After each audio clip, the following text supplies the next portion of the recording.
Boa noite, queridos irmãos e amigos da Igreja Batista da Freguesia, na Ilha do Governador. Hoje, quinta-feira, 19h30, é o nosso Oração e Ação Jovem.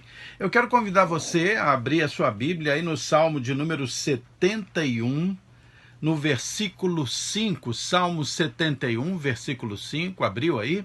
Salmo aí, mais ou menos no meio da Bíblia.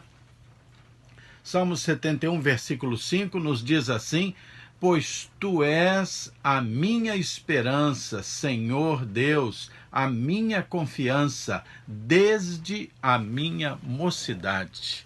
Que bom que hoje nós temos esse dia, que é especialmente dedicado aos jovens da nossa igreja, à mocidade, também aos adolescentes, logicamente, e nós estamos muito felizes por estarmos juntos aqui.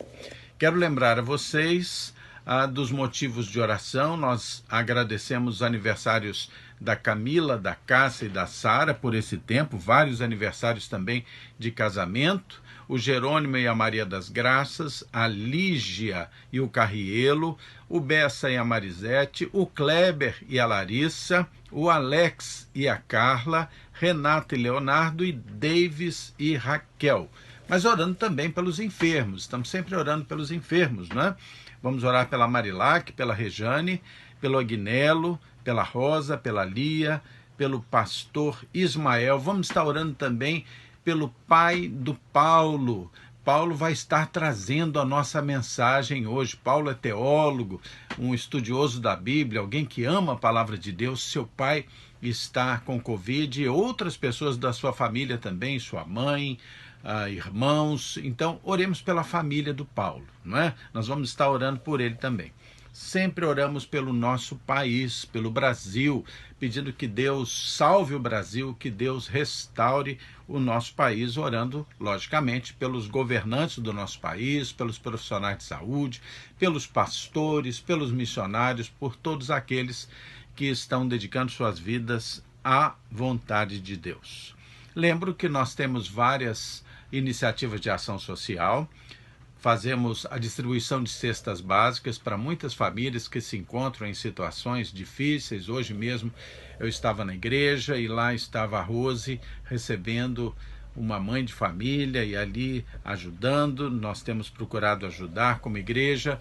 Estamos também fazendo nosso trabalho com relação ao apoio a uma instituição que cuida de homens dependentes químicos, a Chácara dos Profetas, e também nos dedicamos à ajuda ao Lar Batista do Ancião, e para lá enviamos leite, caixas de leite para os nossos anciãos, os velhinhos que ali estão internados. Se você quiser ajudar, pode levar suas doações na Igreja Batista da Freguesia, que fica na Rua Magno Martins 165, ou pode depositar, por exemplo, o valor de uma cesta básica é de R$ 57, você pode depositar, aí estarão as nossas referências bancárias, aí os nossos dados bancários para você ajudar, se Deus tocar no seu coração. Lembre-se que nós estamos retornando aos cultos presenciais a partir do dia 8 de agosto, domingo, dia 8 de agosto, às 10h30. Estaremos tendo o nosso culto presencial. Que bom, vamos poder estar juntos. Estamos fazendo lá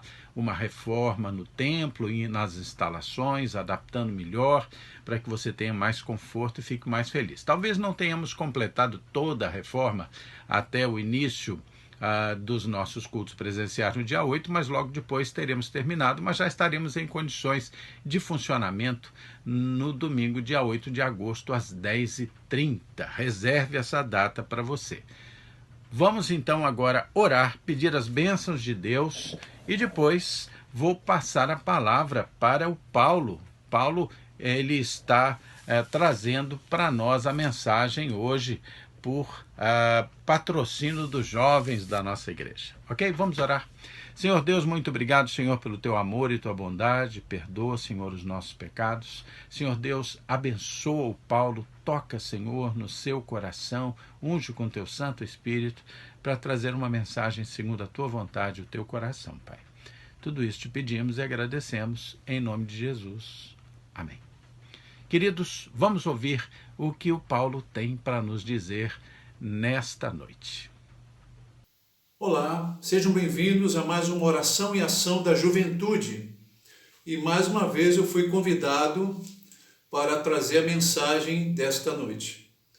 E eu convido aos irmãos a abrirem suas Bíblias na carta aos Romanos, capítulo 5, versículo 12, e depois nós vamos dar um salto do versículo 18 ao versículo 21. Romanos, carta aos Romanos, capítulo 5, versículo 12, do versículo, depois nós vamos dar um pulo, do 18 ao 21. E o tema dessa mensagem é o problema do mal. Portanto, 5, versículo 12. Portanto, assim como por um só homem entrou o pecado no mundo, e pelo pecado a morte, assim também a morte passou a todos os homens, porque todos pecaram. Versículo 18. Pois assim como por uma só ofensa veio o juízo sobre todos os homens para condenação, assim também por um só ato de justiça veio a graça sobre todos os homens para a justificação que dá vida. Versículo 19. Porque, como pela desobediência de um só homem, muitos se tornaram pecadores, assim também, por meio da obediência de um só, muitos se tornarão justos. Versículo 20. Sobreveio a lei para que avultasse a ofensa, mas onde abundou o pecado, superabundou a graça. Versículo 21. A fim de que, como o pecado reinou pela morte, assim também reinasse a graça pela justiça para a vida eterna, mediante Jesus Cristo, nosso Senhor. E que Deus ilumine os nossos corações, para a sua palavra. Bem, como eu falei, o tema da mensagem é o problema do mal. Alguns ateus, a fim de questionar a existência de Deus, argumentaram: se Deus é perfeitamente bom, por que permite o mal no mundo? Ou por que existe o mal no mundo? Esse tipo de questionamento, ele é bem antigo e perdura até os dias de hoje. Certa vez um filósofo ateu indagou: se Deus deseja prevenir o mal, mas não consegue, então ele não é poderoso, ele não tem poder, é impotente. Não, mas se ele consegue, mas não quer, então ele é malvado. Mas se ele é capaz e também quer, então de onde vem o mal? No decorrer da história, surgiram várias tentativas de resolver essa questão. Algumas buscaram o equilíbrio entre o Deus justo, o Deus bom e o mal no mundo. Outros ignoraram tal equilíbrio. Inclusive, uma das teorias defende a existência de duas forças opostas, contrárias, ambíguas, com a mesma intensidade que atuam no mundo, o bem e o mal. Às vezes, uma se sobrepondo à outra, em determinado momento a prevalência do bem e no outro momento a prevalência do mal. Essa é uma ideia completamente antibíblica, pois a Bíblia nos informa que Deus rege o universo e a história de forma soberana. É importante atentar que a maioria desses questionamentos e teorias em relação ao mal no mundo foi produzida, elaborada de forma bem lógica, por meio de homens que resolveram filosofar sem considerar a perspectiva bíblica sobre a criação e a queda do homem. O que a palavra de Deus ensina sobre essa questão? Bem, vamos ler novamente o versículo 12, Romanos 5. Portanto, assim como por um só homem entrou o pecado no mundo, e pelo pecado a morte, assim também a morte passou a todos os homens, porque todos pecaram. Olha que interessante. Porque assim como por um só homem entrou o pecado no mundo, e pelo pecado a morte. Um só homem. Um só homem é uma referência a Adão. E o que esse homem fez? Gênesis 3. Ele desobedeceu. Ora, se Deus sabia que o homem poderia pecar, então por que não evitou? Resposta: Deus concedeu ao homem livre arbítrio, né? Uma livre escolha. Deus não criou seres robotizados, programados para obedecê-lo, mas pessoas capacitadas para decidir por si próprias. Continuamos no texto, versículo 12. Portanto, assim como por um só homem entrou o pecado no mundo, e pelo pecado a morte. Atentem para essa parte do texto. Entrou o pecado no mundo. Agora nós vemos as consequências da livre escolha do homem. Entrou o pecado no mundo. A partir da queda, da desobediência, o pecado tornou-se algo inerente ao homem, né? Os seres humanos tornaram-se pecadores por natureza. Então, a origem do mal está associada à queda no jardim do Éden, pois o pecado agora é uma parte da essência humana e parte da realidade humana. Concluímos com isso que Deus não é o autor do mal, mas ao conceder ao homem o poder de escolha, possibilitou a entrada do mal no mundo. Possibilitou, mas não é o autor. Alguém poderia questionar, e o texto de Isaías 45:7, onde diz que Deus formou a luz e criou as trevas, fez a paz e o mal? É verdade, mas a palavra hebraica para mal é ra, e pode significar mal de ordem moral, como também calamidade. E se colocarmos o texto à luz de toda a Escritura, veremos que Deus não é mau, não pode ser tentado pelo mal e não pode ver o mal. Agora, Deus pode ser o autor da calamidade e também fazer juízos que muitas vezes é entendido como um mal. Agora vamos saltar para o versículo 18. Pois assim como por uma só ofensa veio o juízo sobre todos os homens, para condenação, assim também por um só ato de justiça veio a graça sobre todos os homens para justificação que dá vida. Um só ato de justiça.